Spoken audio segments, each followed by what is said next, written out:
All right, filling in for Dave, and we're going to get the place shaking a little bit this morning. I hope you'll sing along, and the message of this song is Joy to the World.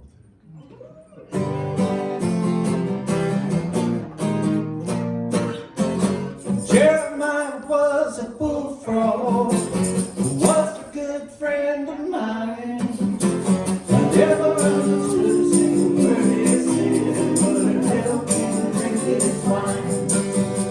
He always has a mighty fine wine, singing joy to the world.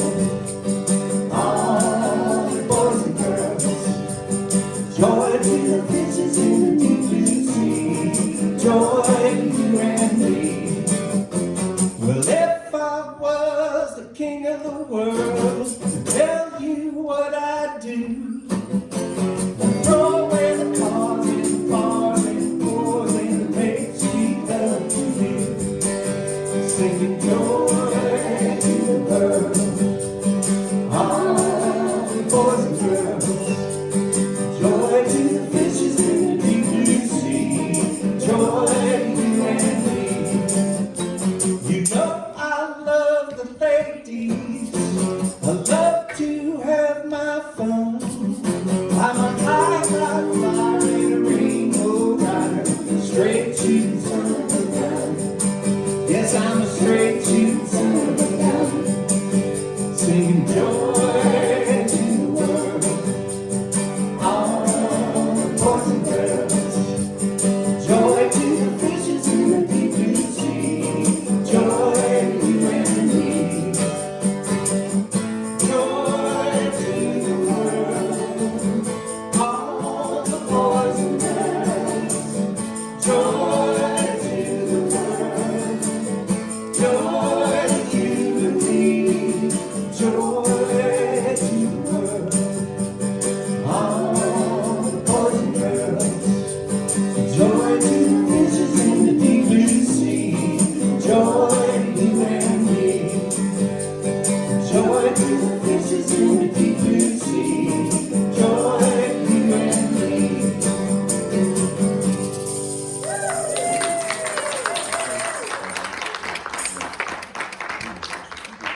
All right, that'll wake you up. How's everybody feeling this morning? Nice. What a beautiful, beautiful spring morning. Thank you, Roy Martin, for your music this morning as well. Yep, thank you to Ellen Hutto for standing in for Brenda as well. So, make it easy, it's all on paper. It's never easy, don't let her fool you. Let's just start our service here by breathing together. Let's just get relaxed. I invite you to breathe with me. Just breathe a mindful breath and relax your body now. Relax as we turn our attention within to that rich inner world of spiritual wholeness.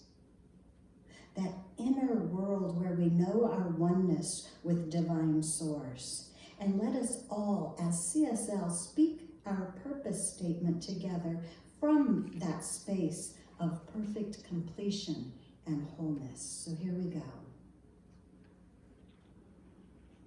As an intentional spiritual community, the purpose of CSL is to be a living environment for individuals to realize that we are all unique emanations of God, the love intelligence governing the universe.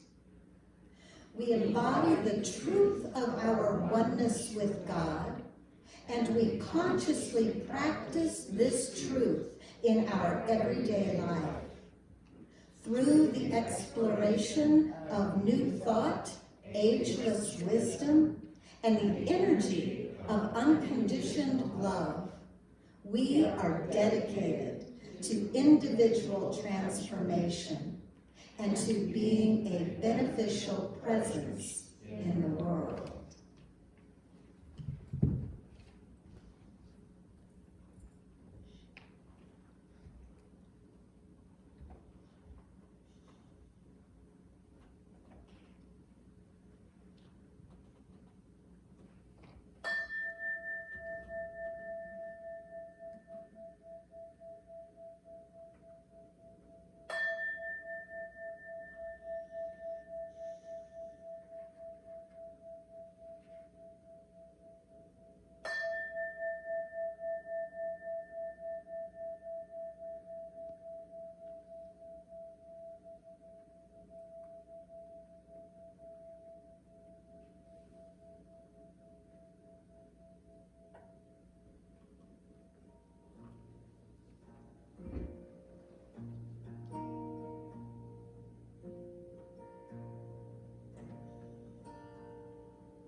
this still, quiet place, I invite you to join me in each heart center, that place where we rest and know our connection with the divine, the essence of life, the allness of what is.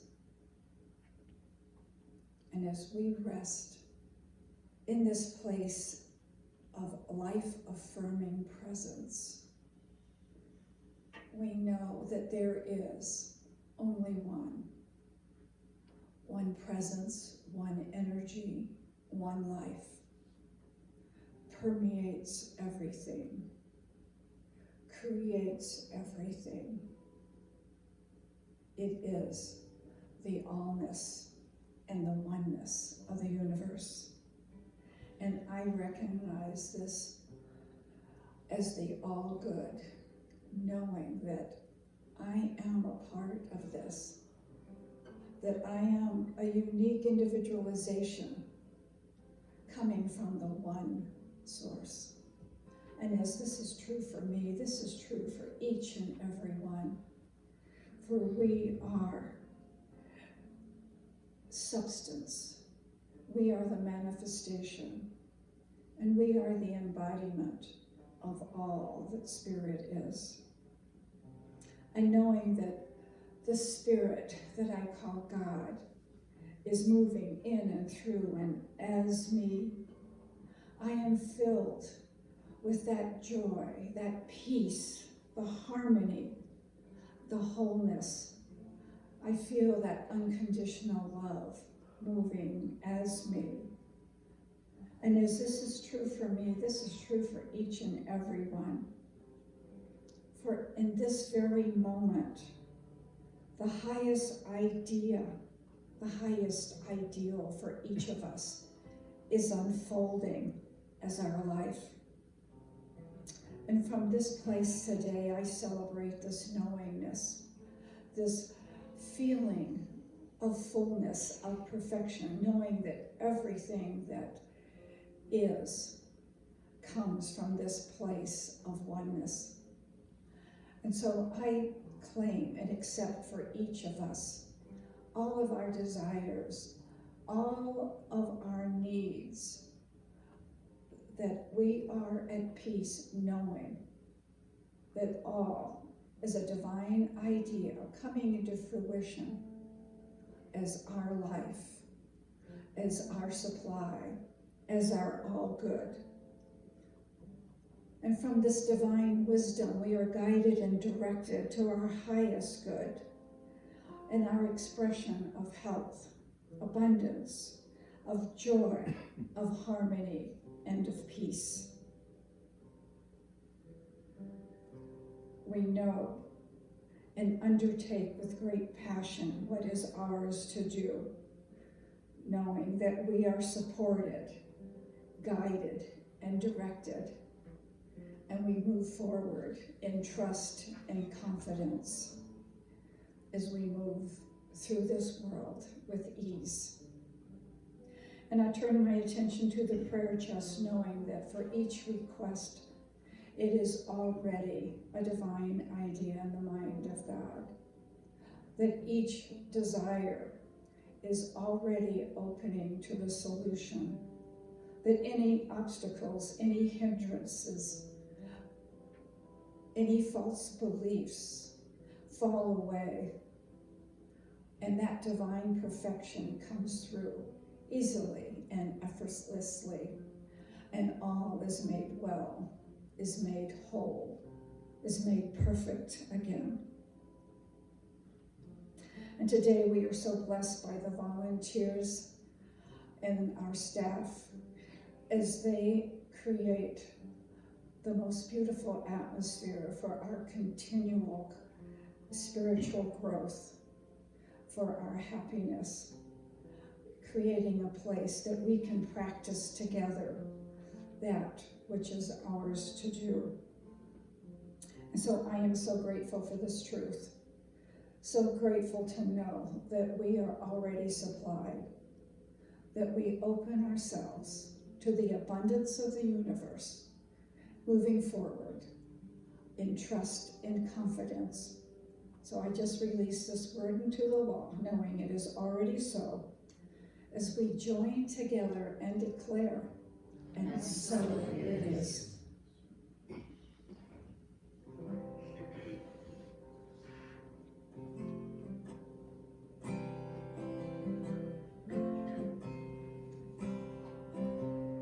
Get ready, my soul.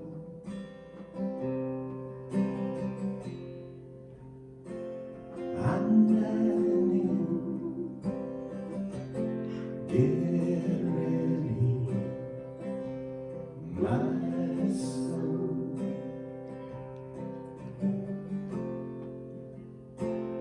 I'm diving in to the deepest kind of love, to the sweetest kind of life. Get ready, my soul. 'Cause here I go, deeper, deeper, deeper than I've ever been before. Here I go, closer, closer, closer to my sacred source. Here I go, deeper, deeper, deeper than I've ever been before. Here I go, closer, closer, closer to my sacred source.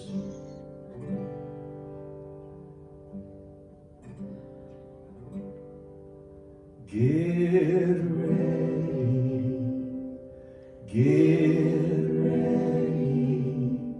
my soul.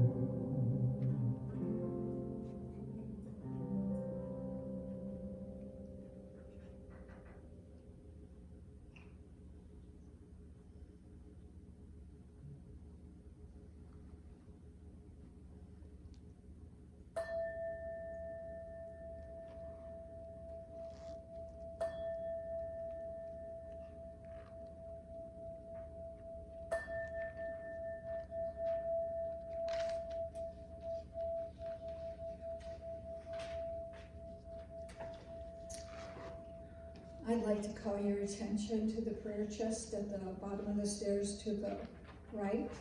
If there is something on your mind, something you feel is holding you back from your magnificence, please put your worries, your concerns in the prayer chest, and the practitioner will do affirmative treatment this week on your behalf.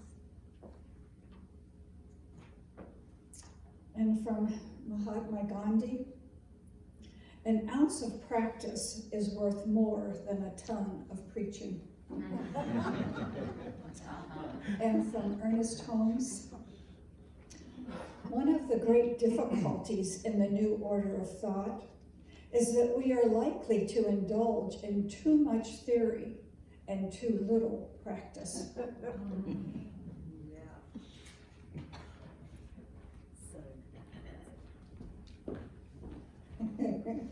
She said it, didn't she? All right, well, here we are. It's May 2nd. Can you believe this? Here we are. So we're starting a brand new month with a brand new focus. We're studying the 10 principles of manifestation according to John Randolph Price in his book, Empowerment.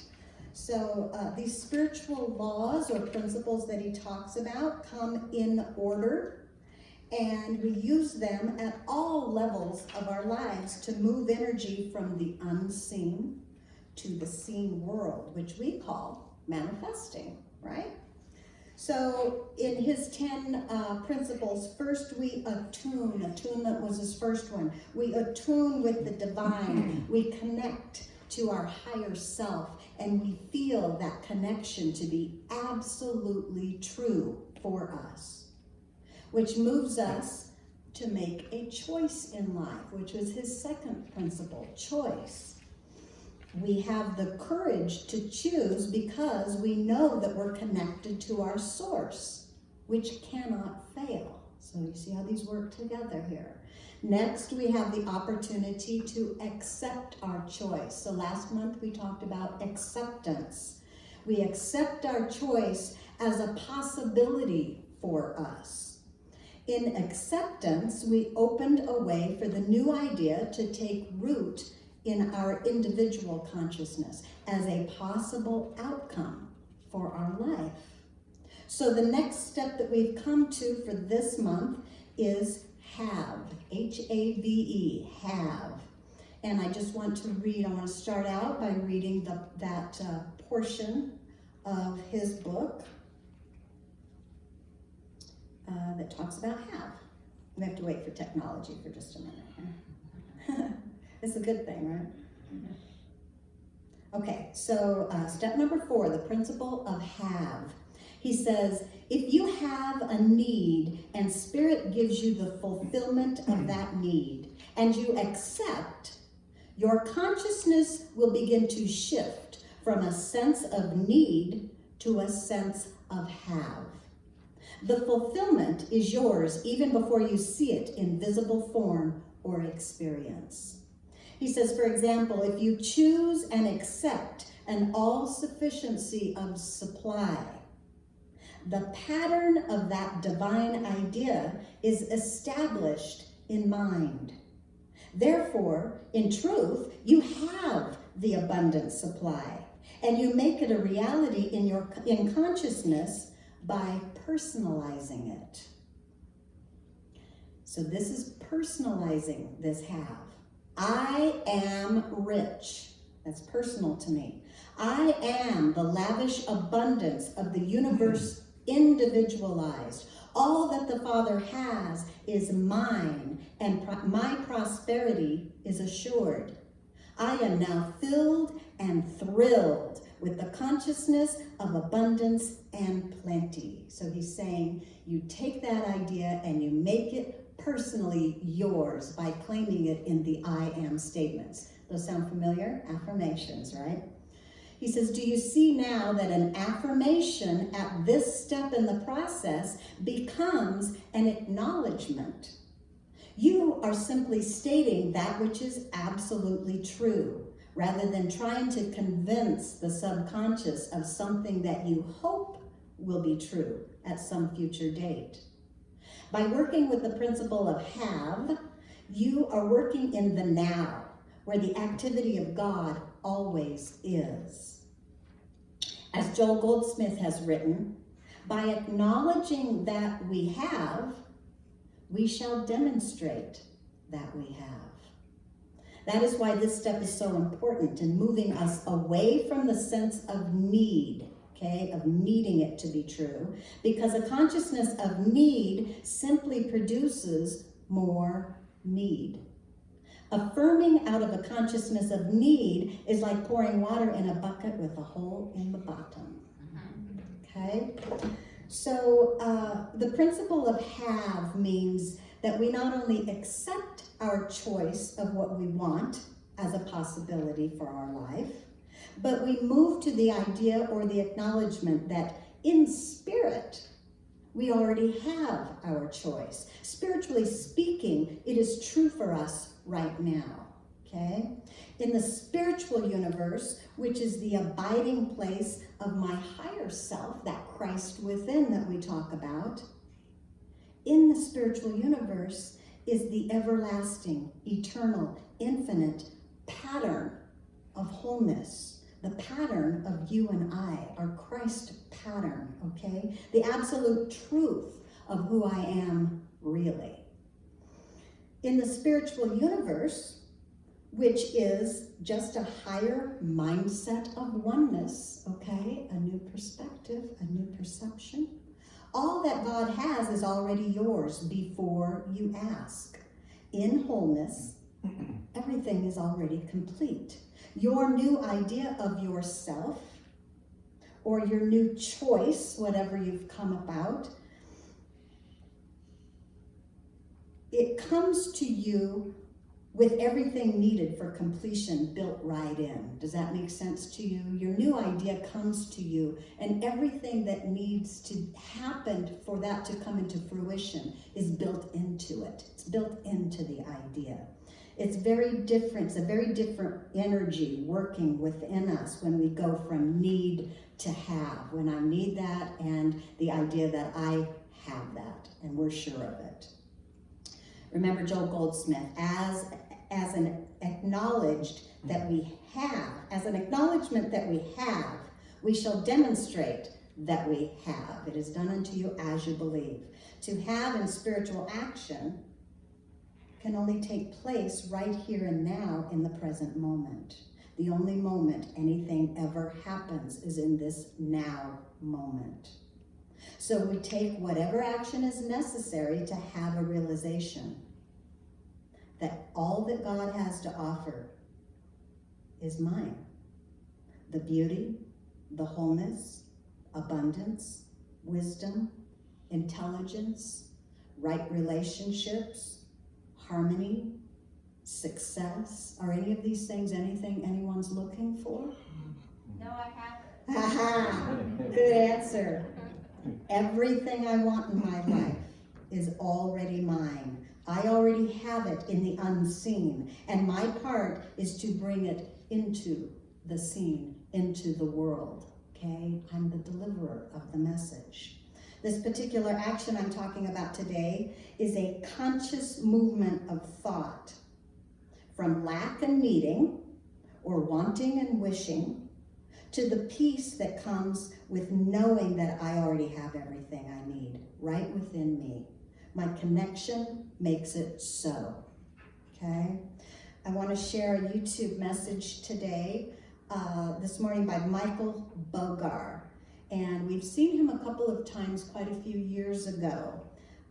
He comes to us as a guest speaker at Center for Spiritual Life Seattle. I found him again. This is not a new message necessarily, and it doesn't necessarily hook up exactly with the theme of have, but I really enjoy his message, and I think a lot of you will. He's talking about yin and yang, and comparing Jung, Carl Jung, and Holmes, Ernest Holmes, and he'll talk a little bit about that. I hope you enjoy his message. Here he is, Michael Bogar.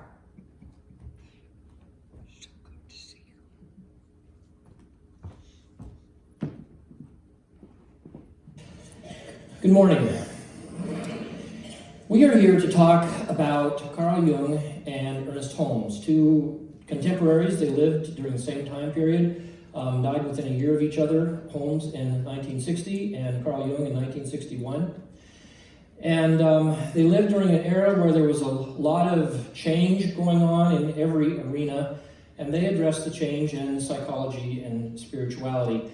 What they have in common is that they were looking at what goes on inside the human individual.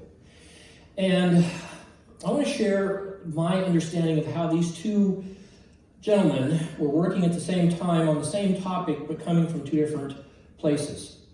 And I want to start by sharing a quote from the Dalai Lama. Years ago, I heard him interviewed. He has that big smile on his face, and a journalist was going to try to trip him up, I think was his intention, and he asked the question, is it all one? And the Dalai Lama smiled and said, yes, it is. It's all one. And then the journalist followed up with a question. He said, then why are there so many different sects and groups in Buddhism if it's all one? Good question, isn't it? And the Dalai Lama smiled even more broadly and said, it's very simple. Stages and dispositions. Do you understand that? Stages and dispositions. Meaning that that people are in different places in their spiritual growth, in their psychological growth, that there are different stages and there are different dispositions that people have, and you find that even in the New Thought movement.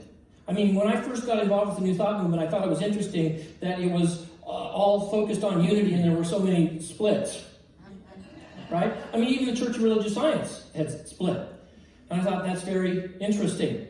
But it's the way it works. Life works. And Carl Jung focuses more on the split aspect of life, that is the fragmentation of life, and Holmes focuses more on the wholeness, or bringing it all together. Now, I want to share my experience of both of these gentlemen and their teachings through my own spiritual pilgrimage. I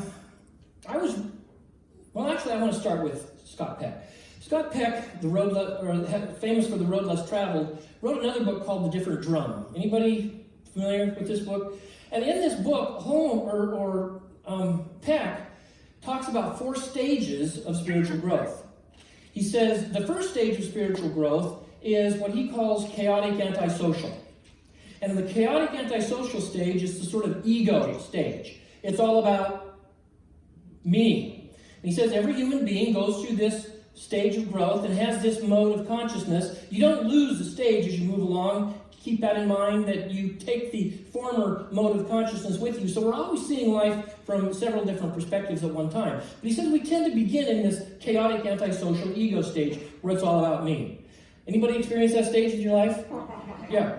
I had spent about the first 19 and a half years of my life, and I didn't know it. It's not like I said, well, I'm now in the chaotic antisocial stage, but there was a lot of chaotic antisocial behavior in my life. And the ego stage is a great stage. It's where we gain our identity. It's where we kind of gain some sense of purpose in who we are. It's a great stage until it's not.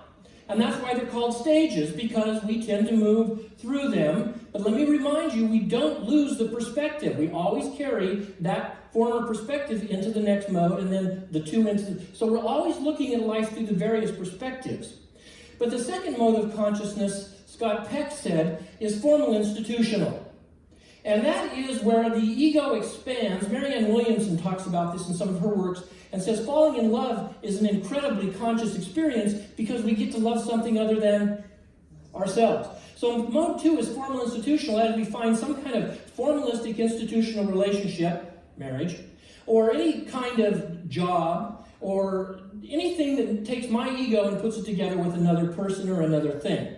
And that's a great place. And I experienced that at the age of 19 and a half when I became a Christian. After my parents had become Christians in a family that had no religion, I thought it was interesting. And their lives changed for the better, because we had a chaotic antisocial home until that happened. And so I started reading through the Gospel of Matthew and had this incredible spiritual experience. And the people took me off to a church and said, we are now going to indoctrinate you in a formal institutional point of view. And they gave me all the forms and all the institutions. Anybody in here experience that? All the forms and institutions, and it was great. Until it wasn't. You're getting the idea here. So, it was great, and I say that very sincerely, because when you come out of a chaotic antisocial mindset and you move into a place where they tell you where you came from, why you're here, and where you're going, and everything in between, it's really nice to have that formal institutional experience. However, that's not where it stops. Scott Peck says, and by the way, we go through these modes of consciousness, sometimes all 4 of them in a day. So don't think this is like graduation day comes and I leave one behind. We're in these all the time. Scott Peck says, then after we've had a formal institutional experience of something, we tend to move into what he calls the third state of consciousness, which is skeptic individual. And that's where I begin to look at the forms and the institutions and do what? Ask questions. Why this? Why that? Anybody that's fallen in love, that formal institutional stage of, oh, it's all so beautiful, it's all so good. There is that time where you start to go, I don't know about this. Right? Or it's a job. You get in that formal institutional job or religion, whatever it happens to be, political party, whatever it happens to be. There's a point where the human consciousness starts to ask questions so you can become an individual. It's the way it works. I remember reading this back when I was a minister of an evangelical free church in Everett back in the 80s. I got hold of this material and I thought, that's what's going on with me. Because I was in a stage mode 3 consciousness at that time. I was doubting everything I'd been taught in seminary. I didn't know what I believed anymore, but I didn't know what to do with it until I read this and thought, this is the way it works. And then mode 4, by the way, which we're going to get to in a minute, is what Scott Peck says, after you go through this chaotic antisocial experience, where you're, or not chaotic, but skeptic individual experience, mode 3, asking questions, that kind of gets old too, because it works until it doesn't. And that's when we tend to move into mystic communal experiences. It doesn't mean we've left the others behind, but we surrender and have an experience of something bigger than ourselves or our questions. And I thought at the time when I was in the church in Everett, this helps me understand my life. I am now in a formal institutional religion, working in a formal institutional church with people who have all these forms and institutions, but it's no longer working for me. What in the hell am I going to do? I went to context training. Some of you know, it's like Life Spring, right? That sort of thing.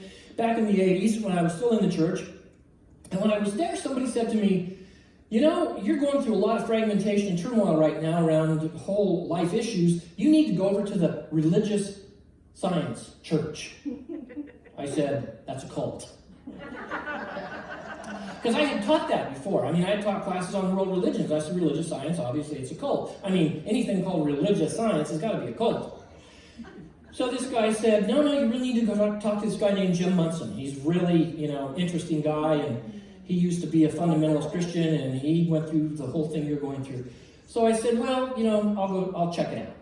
So about 1986, 87, somewhere in there, I came over and I met with Jim Munson. Any Jim Munson people still around? All right. He was a minister here at the Religious Science Church before Kathy Ann got here. And I went over there skeptical because I was done with religion. I was done with forms. I was done with institution. I was a skeptic, almost an atheist. And I sat down with Jim Munson and I said, so, tell me, what do you guys believe? And he laughed. And he said, we believe in what works. I said, come on, tell me the truth. What do you believe? He said, that's it. We believe in what works. Now, he pointed to a poster up on the wall. I believe you've seen that in the religious science stuff. And he said, we have this up on the wall, but this is provisional dogma. I love that. This is provisional dogma. That's because dogma is just teaching. And what he was saying was, we teach these things here all week long. We hold to these truths. We believe they are true truths. But we're open to change them.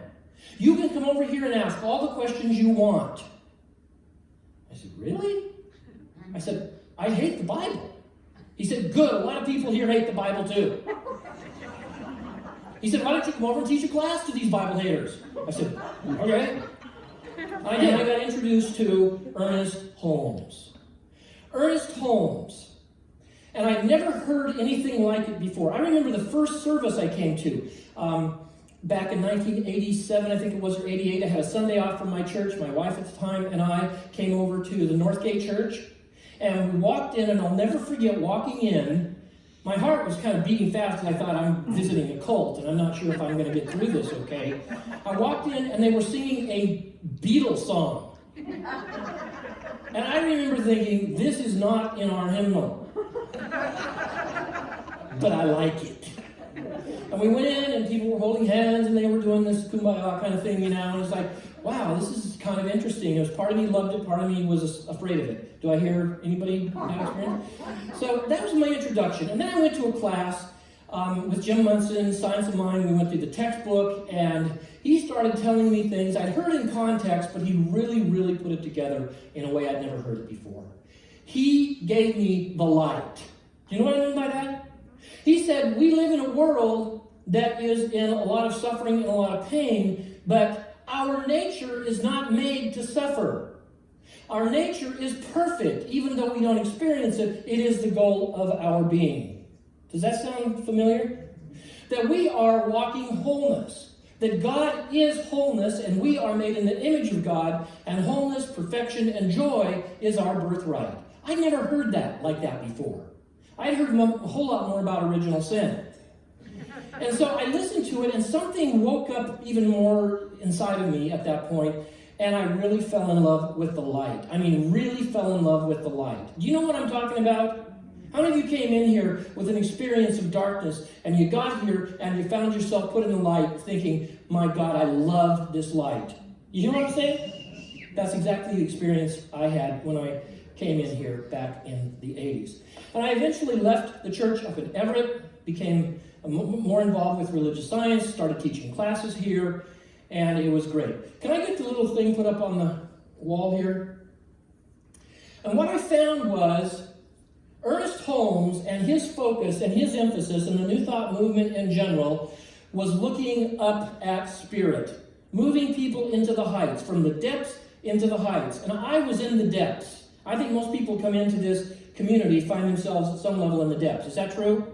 And you find somebody saying you don't have to stay there anymore, you can take responsibility for your life, there's a power in the universe that is incredibly beneficial and can move us into the heights of spirit in ways we could never imagine. Right?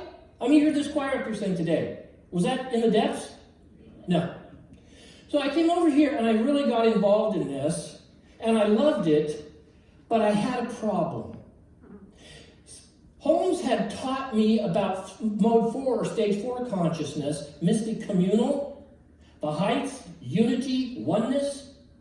But I found that in my life, even as much as I was moving into the light, there was still a little bit, no, a lot at times, of darkness. I would come to services here and I would hear these uplifting talks. I would go to classes. I went to a class, Lynn Jardine taught spiritual practices. Remember Lynn Jardine? Is she here? No? She's around. Did a class on spiritual practices. And I was still a little skeptical of this whole program then. And in spiritual practices, they teach you the 5 steps of treatment, right? You're one with God, and you can have anything you want. That's the way I heard it taught anyway. And she said, I want you to write these 5 steps of treatment. There's one presence in the universe, it's God. I am one with that presence. I, affirm this is true about me. I give thanks. I release. And as I'm studying this, I'm thinking, I kind of like this, but I think I should change it a little bit. I mean, after all, I've been to seminary. I know about prayer. And this is just a little too happy. So I threw a little darkness in there with it and said, I'm one with God, but sometimes I'm not.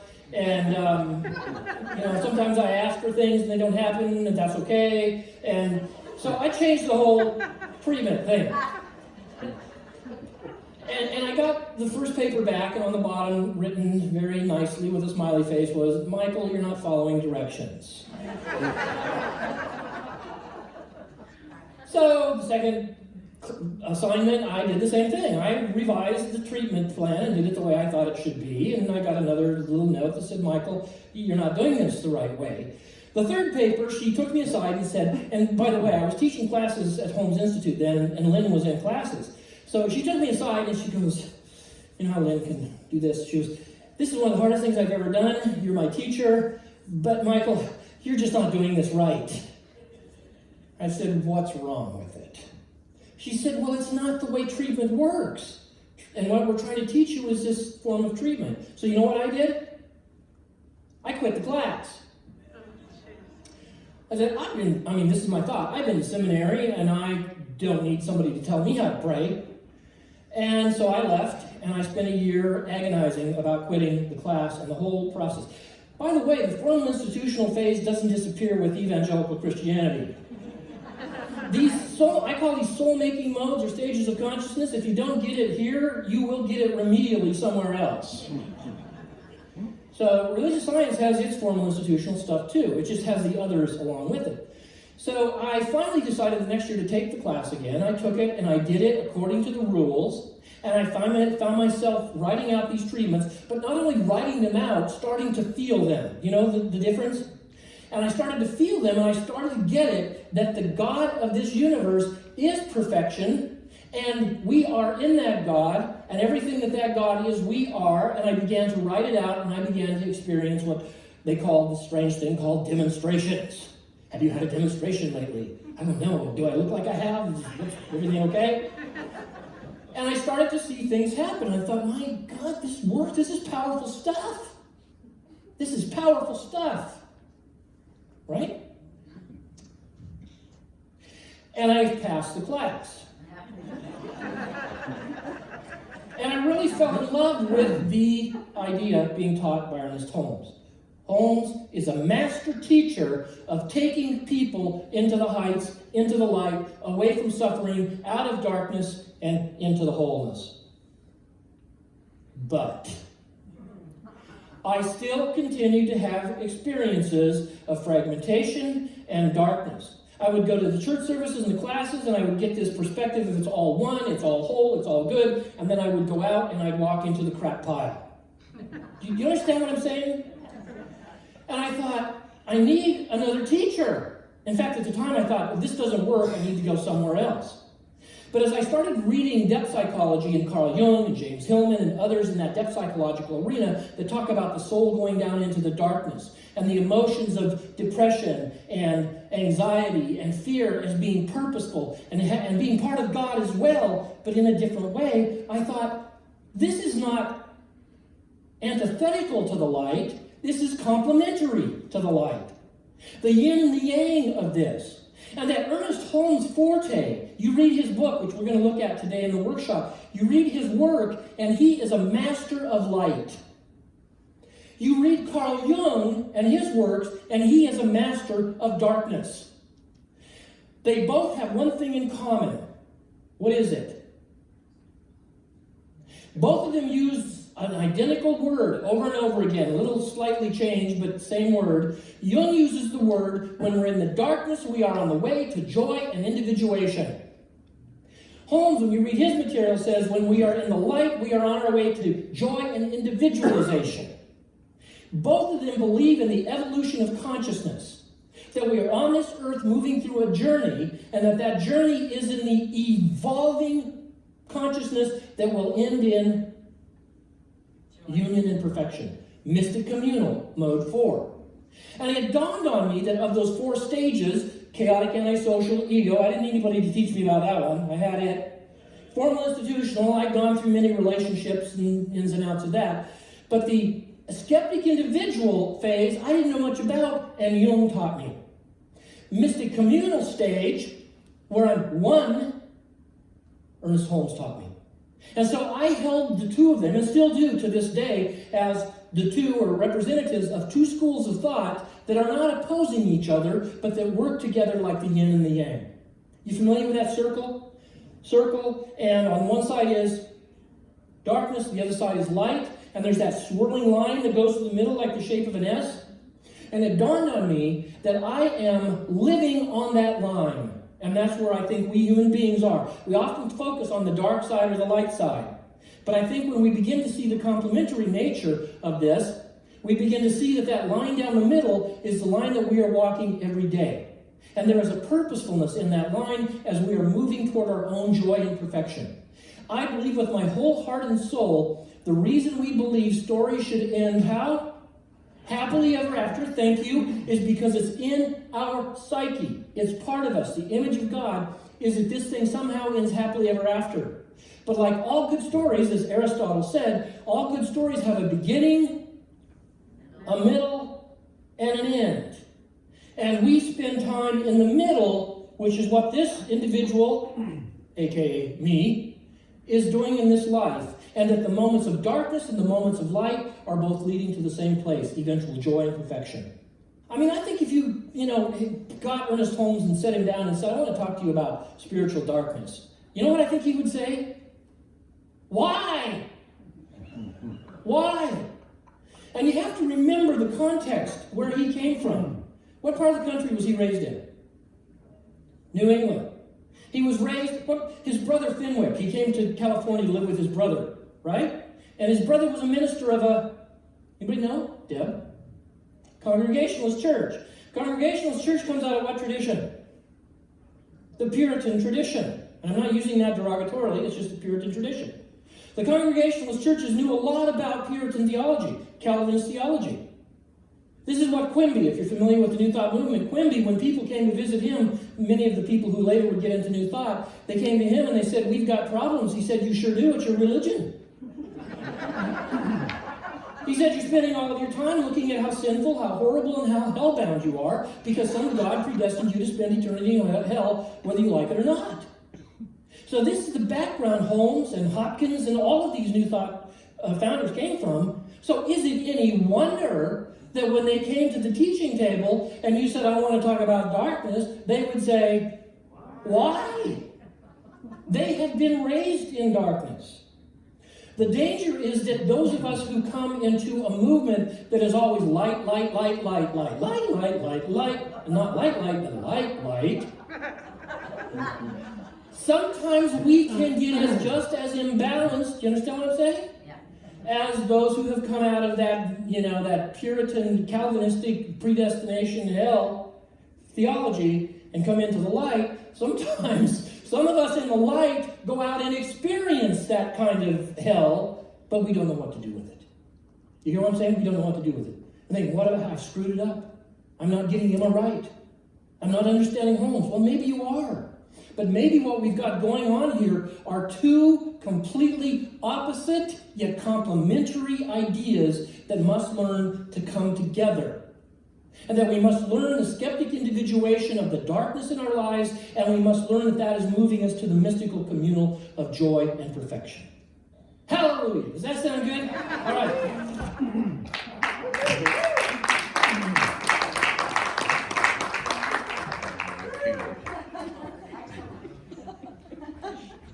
All right.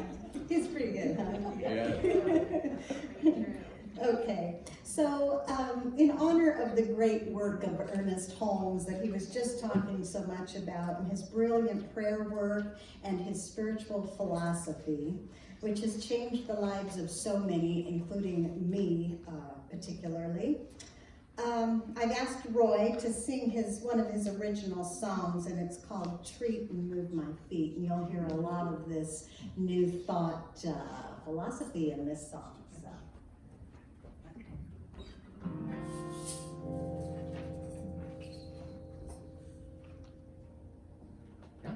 Ready? Digital devices on my fingers and my toes. I don't take a smartphone everywhere I go. I'm still connected, yes I am. Conversation with God on a 3-month plan. My digital devices on my fingers and my toes. Practicing the presence sets me free. My virtues and my vices, I let them be. First I take the time to be still and know I know what to do, so I get up and go. Practicing the presence sets me free. So I treat and move my feet in the direction of my dreams. Sometimes it's not perfect, totally complete, until I move my feet.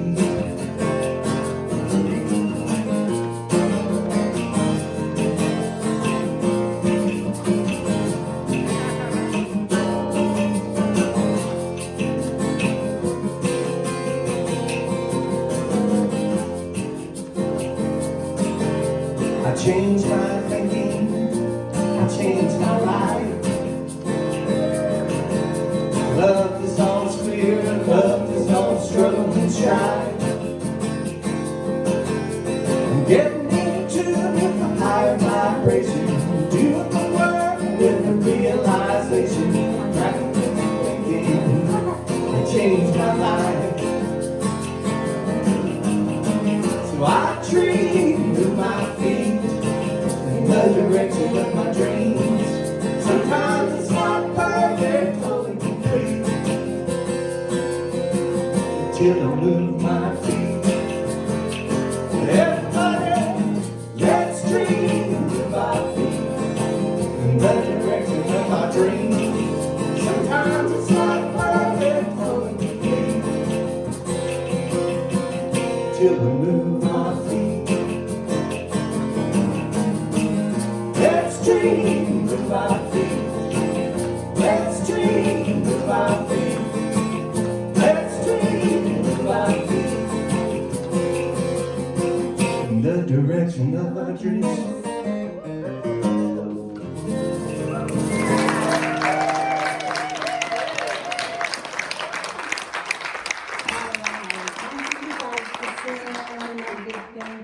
Ellen for joining us. For joining us this evening.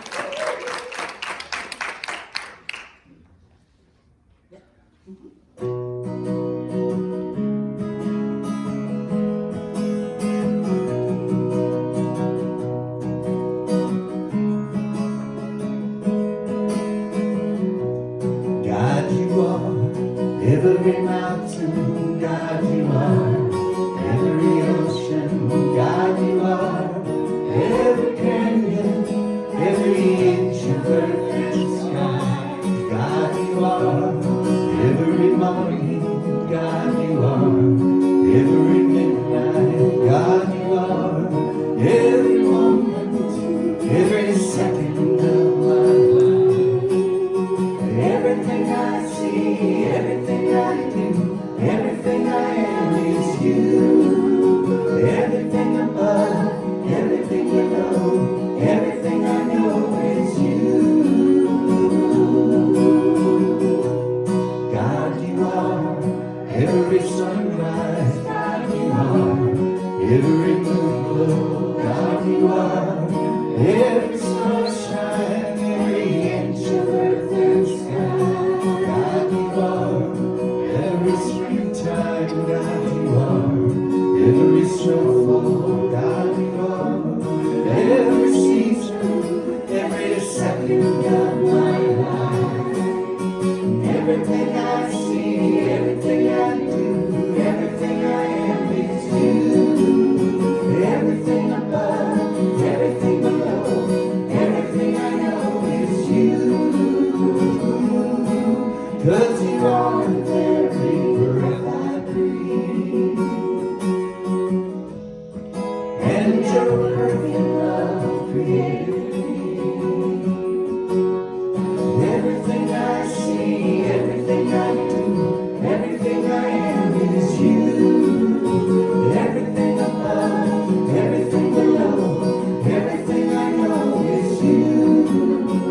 Everything I see, everything I do, everything I am is you. Everything above, everything below, everything I know is you. Everything I see, everything I do, everything I am is you. Everything above, everything below, everything I know is you.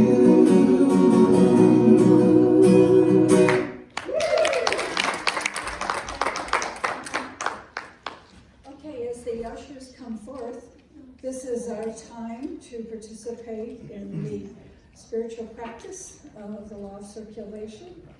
So if you'll take your gift or your tithe in your hand and know with me that from the abundant givingness of God, from that abundance I share, I give, knowing that from whence it came, it continuously comes.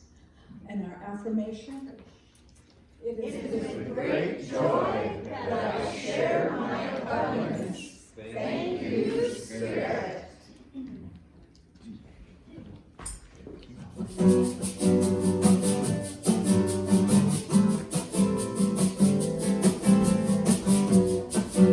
Relax, take it easy. Let the music play. Why struggle? No good reason. It's such a simple thing to say. It's hard to do, see it through. Relax and let it go. Whoa, whoa, whoa.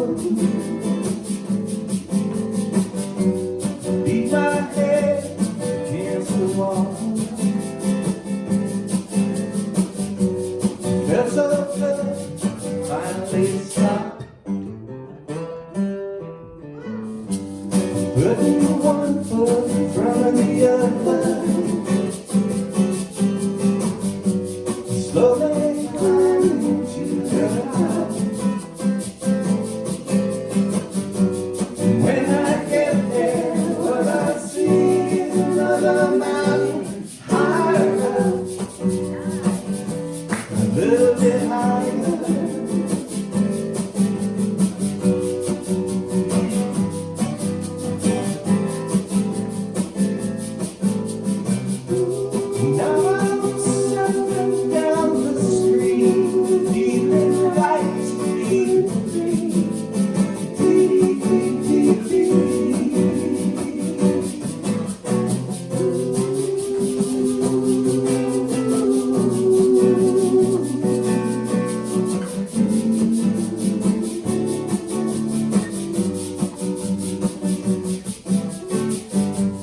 Just relax, take it easy.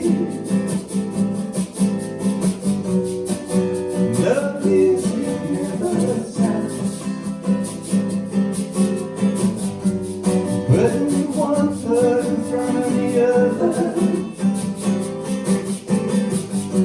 slowly climbing into the house. When I get there, what I see is another mountain higher, a little bit higher, another mountain, a little bit higher. It's really just the same mountain, a little bit higher, same mountain, a little bit higher.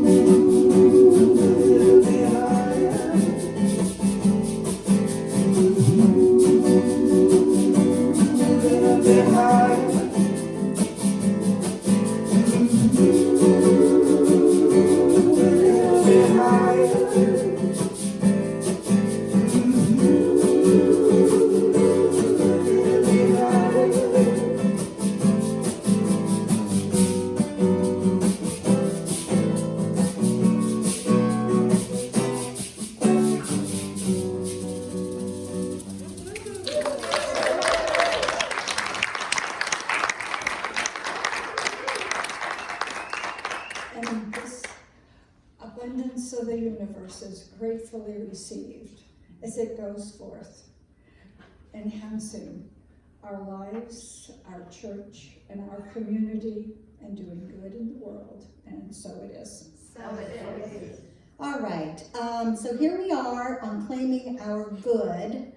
Go ahead and put that up there. Let's make sure that I wrote the right things. I think it says the same thing I have. And so I took this directly out of, does it sound familiar? I took it out of personalizing when I read out of John Randolph Price's. This was his personalization. So I thought, good enough for John, it's good enough for me. So here we go. We're going to just read this straight down, claiming our good. We're personalizing what we already have. Here we go. I am rich. I am the lavish abundance of the universe, personalized as me. All that God is, I am. My prosperity is assured. I am now filled and thrilled with the consciousness of abundance and plenty. And so it is. I'm in the right place at the right time. I am just where I'm supposed to be. I'm in the right place at the right time. I am just where I'm supposed to be. In the right place, at the right time. I am just where I'm supposed to be. I'm in the right place, at the right time. I am just where I'm supposed to be. I'm in the right place, at the right time. I am just where I'm supposed to be. I'm in the right place, at the right time.